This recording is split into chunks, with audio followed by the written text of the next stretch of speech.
Hello everybody, welcome back to my channel. My name is Maureen O'Connor from Quilters Heaven in Northbrook, Illinois, and I am the Opinionated Quilter.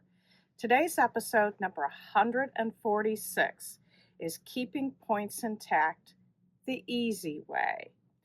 This video was inspired by a YouTube that I watched, and the presenter showed tips on how not to cut off your points.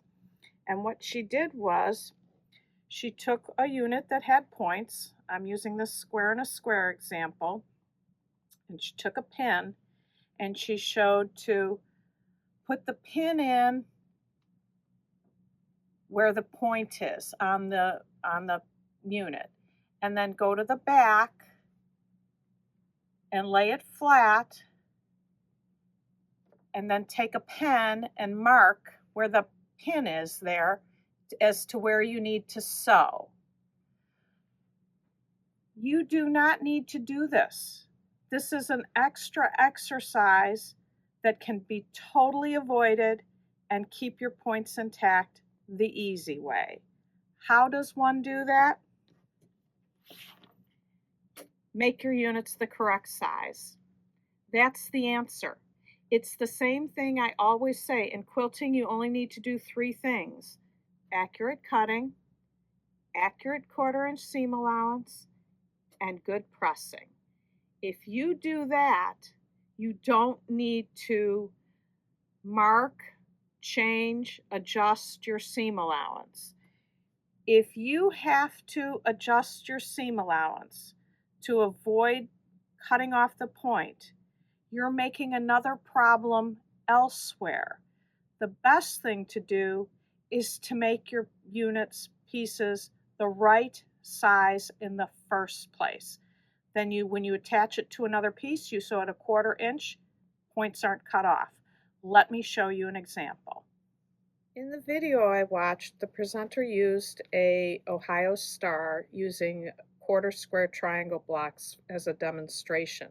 So I made some 1/4 square triangles, and I made some correct and some incorrect so that I could show you what effect they have on your piecing. In this example, the unit was made correctly.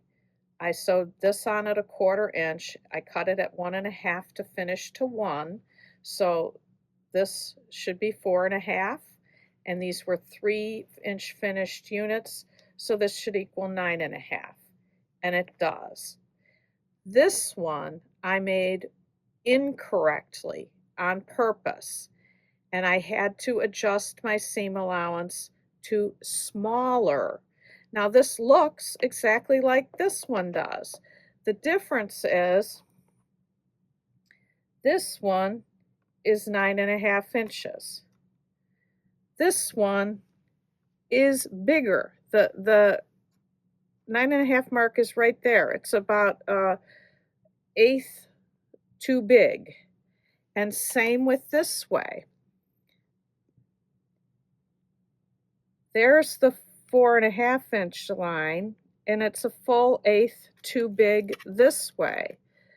So if you're going to attach this to a piece that's correct at 9 1/2, this is going to be too big, and you're going to have to do some futzing to get these fit in and still have your intersections meet where they're supposed to meet. If you make yours correctly, as in this one, all you do is sew the next piece on, sew it 1/4 inch, and you're good to go. This last example over here is where I had 1 point correct and 1 point incorrect, and that'll really mess you up. If you can see, I have this straight here, so we know this is straight. And if you look, it's out here, and you can see how it swings in here, because this I made narrower, and this I did correct because this point was done properly and this one wasn't. So now you've got a totally wobbly piece. So there's no good outcomes when you have the wrong size piece, or it's not in the right shape. I should say. Now let's go back to the whiteboard so I can go over other specific units. When sewing your units together to keep the points where they're supposed to be, we've already said they need to be the correct size and shape. I'm going to start with the half square triangles and the quarter square triangles. If you're sewing this on to a piece the same size, now all bets are off if they're not the same size, but if they're the same size, you need to sew at a 1/4 inch. You need to sew at a 1/4 inch here, and then when you sew that to something else, you need to sew at a 1/4 inch here, or your quarter square triangle points won't be in the corner anymore. Let me show you. If you sew at too big of a seam allowance, see how this distance is large? If you sew at a too small a seam allowance, your distance now from the joining of the two sides of the half square triangle is too small. That's why you have to sew it exactly a 1/4 inch seam allowance. If you have one that's too big and one that's correct or too small, see how that line doesn't go into the corner anymore? In order to keep the points, that line has to go into the corner, which means you need to have the accurate 1/4 inch seam allowance. Now you can cut your piece the correct size. This is a very exaggerated example. You could be off much less than this, but it will still affect where these lines meet the corners. Say I was doing 3.5 cut, 3 inch finished 1/4 square triangles. This is a 3.5 inch square, but you can see immediately, you can see immediately that that center is not in the center. And what does that do? That made it so that 2 of my points went into the corner, and 2 are never going to go into the corner properly. So you need to get your units the correct shape and size. Now, let's move on to some of the other common units that points get cut off on. On flying geese, there must be a 1/4 inch from here to here, and then when you sew it, there's no need to mark it. If that's a 1/4 inch and you sew it a 1/4 inch, it'll be perfect. You also have to be concerned that these go into the corner, just like these do. V-block, same thing, just a different shape. There needs to be a 1/4 inch from here to here, and these need to go into the corner. Square and a square, you don't have to worry about anything into the corner, but you need your 1/4 inch in 4 places. Here, here, here, and here.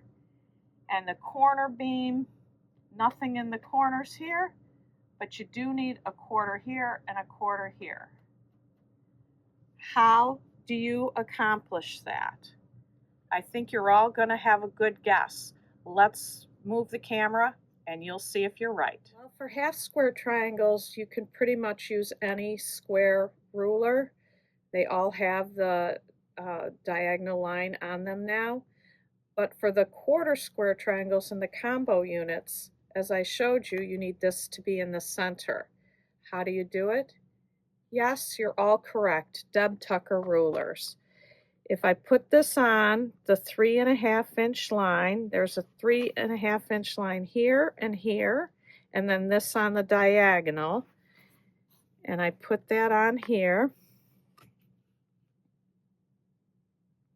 Then I trim,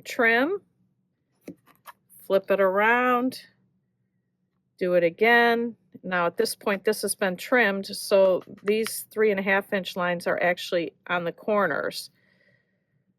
But then, and this should still be in the center, trim. Your lines will all be into the corners and this will be into the center. Now, she has that on all of her rulers and they all do multi-size pieces. For the flying geese, it's the wing clipper. It's got all the sizes here, and when you put this on the bottom of your piece, she's got the X, and that's where the tip of the flying geese is, and that's a 1/4 inch from the top of the edge of the ruler. So when you cut there, you will have a 1/4 inch from where you put the X onto the top of the flying geese. And that's how all of her rulers work. She's got the V block. You've got your cut size numbers where you line these up, and there's your X, and they're all a 1/4 inch from the top. And while I will admit these rulers are not cheap, they will make your pieces perfect. Here's the X's. I said 4 X's. There's 4 X's that say 6, 4 that say 5, all the way down to a 1-inch finished piece, 1.5 inches square, raw edge to raw edge. So if you use her methods and you cut down your pieces to perfect, there's no need for marking pins and adjusting seam allowances.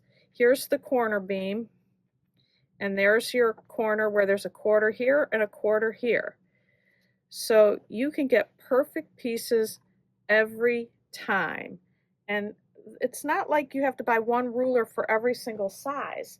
She has many different sizes on each of her rulers. And to me, that's the easiest way to keep your points from being cut off, and no unnecessary marking and no additional problems by adjusting your seam allowance. That's the lesson for today. Let's get to the winner of the giveaway. I was very surprised when the random number generator came up with this winner. She's a customer of mine. Catherine Eber 1446. Kathy, you don't need to send me your mailing address. When you come in the next time, I will give you the box of the Country Rose quilt. Congratulations. I have another giveaway this week, and this came in as part of a donation from a customer, and she gives it. If we can use it for charity, great. If we can't, she just wants to have people use it. We got a couple things from her that were Halloween, and we can't use those for Project Linus. So it's a fat 1/4 pack and a half a jelly roll. This one's from Riley Blake, and this one is Maywood Studios. And then I thought that's not enough to give you, so I think these are fat 1/4s, but I didn't open it up. It was from Stitching on State. Just a little roll of a couple little fabrics here. And then this is just 2.5 inch squares. And I can't really say what this is because it doesn't look like they're cut squares, but it says ombre from Moda. So I'm not quite sure how long these pieces are. They might just be a couple of 2.5 inch strips, not sure. Not going to open it up to find out. And then this last one, it says Old Glory from Moda. It says, it looks like fat 1/4 kit, whatever that is. And again, I'm not going to open it up to find out. If you would like to win this, you all know what to do. You need to like this video. You need to comment. You also need to subscribe to my channel. And in this, we're calling it various. So in the comment section, put in the word various, and you will be entered to win this fabric packet.